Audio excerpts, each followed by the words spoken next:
ក្រុមការងារសិទ្ធិអ៊ីនធឺណិតបានបញ្ចប់ការតាក់តែងគោលការណ៍សេរីភាពអ៊ីនធឺណិតរួចរាល់អស់ហើយគោលការណ៍នោះរួមមាន9ចំណុចត្រូវបានយកទៅបង្ហាញជាសាធារណៈនៅក្នុងសន្និសីទសារព័ត៌មានមួយស្ដីពីគោលការណ៍សិទ្ធិនិងសេរីភាពអ៊ីនធឺណិតនៅកម្ពុជាហើយได้រៀបចំធ្វើឡើងកាលពីព្រឹកម្សិលមិញនៅសន្តាគារកម្ពុជាណាក្រុងភ្នំពេញចាលោកយ៉ងច័ន្ទតារារាយការណ៍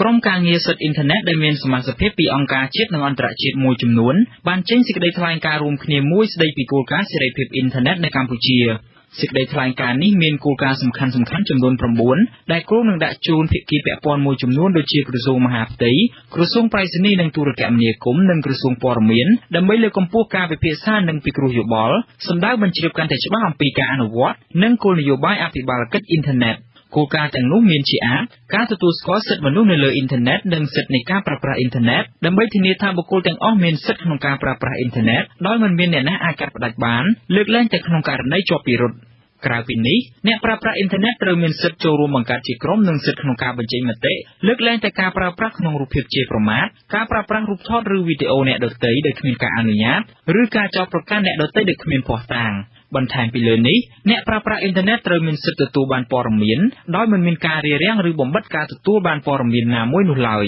ជាពិសេសអ្នកប្រើប្រាស់អ៊ីនធឺណិតត្រូវទទួលបាននូវសិទ្ធិឯកជនភាពសិទ្ធិនៃការបង្កើតថ្មីនិងត្រូវគោរពសិទ្ធិអ្នកប្រើប្រាស់ដទៃទៀតមន្ត្រីសម្របសម្រួលតស៊ូមតិនៃមជ្ឈមណ្ឌលកម្ពុជាដើម្បីប្រព័ន្ធផ្សព្វផ្សាយឯករាជ្យលោកសសុធីបានថ្លែងបញ្ជាក់ពីគោលបំណងនៃសេចក្តីថ្លែងការណ៍នៅក្នុងសន្និសីទសារព័ត៌មាននៅព្រឹកថ្ងៃទី14កញ្ញាយើងមានគោលដៅចង់បង្កើតឲ្យមានការយល់ដឹងអំពីសិទ្ធិអ៊ីនធឺណិតទី1ទី2យើងចង់ឲ្យរដ្ឋាភិបាលពិចារណាក្នុងការប្រើប្រាស់នៅសេចក្តីថ្លែងការណ៍នេះជាគោលនៅពេលដែលលោកធ្វើការតាក់តែងច្បាប់ស្តីអំពីការគ្រប់គ្រងលើប្រព័ន្ធបច្ចេកវិទ្យាហើយយើងឃើញមានការចាប់ខ្លួនក៏ដូចជាការ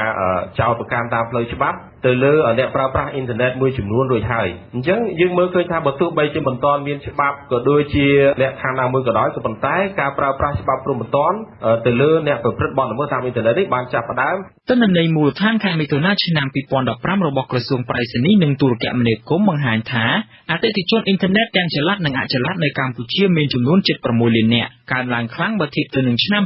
2013ដែលមានអ្នកប្រើប្រាស់តែជាង2លាននាក់ប៉ុណ្ណោះរបាយការណ៍របស់មជ្ឈមណ្ឌលកម្ពុជាដើម្បីប្រព័ន្ធផ្សព្វផ្សាយឯករាជ្យបង្ហាញថាដោយសារតែកំណើនអ្នកប្រើប្រាស់អ៊ីនធឺណិតកាន់តែខ្ពស់និងមិនមានការត្រួតពិនិត្យរាជរដ្ឋាភិបាលកម្ពុជាហាក់បង្ហាញពីកង្វល់របស់ខ្លួននិងបង្កើតឲ្យមានវិធានការផ្សេងៗដើម្បីអាចគ្រប់គ្រងប្រព័ន្ធព័ត៌មានវិទ្យានេះបានវិធានការទាំងនោះរួមមានសេចក្តីព្រាងច្បាប់ស្តីពីការគ្រប់គ្រងប្រព័ន្ធបច្ចេកវិទ្យាគម្រោងដំឡើងឧបករណ៍តាមដានលើក្រុមហ៊ុនដែលផ្ដល់សេវាអ៊ីនធឺណិតក្នុងប្រទេសនិងការបង្កើតក្រុមប្រយុទ្ធប្រឆាំងនឹងបទឧក្រិដ្ឋលើប្រព័ន្ធព័ត៌មានវិទ្យ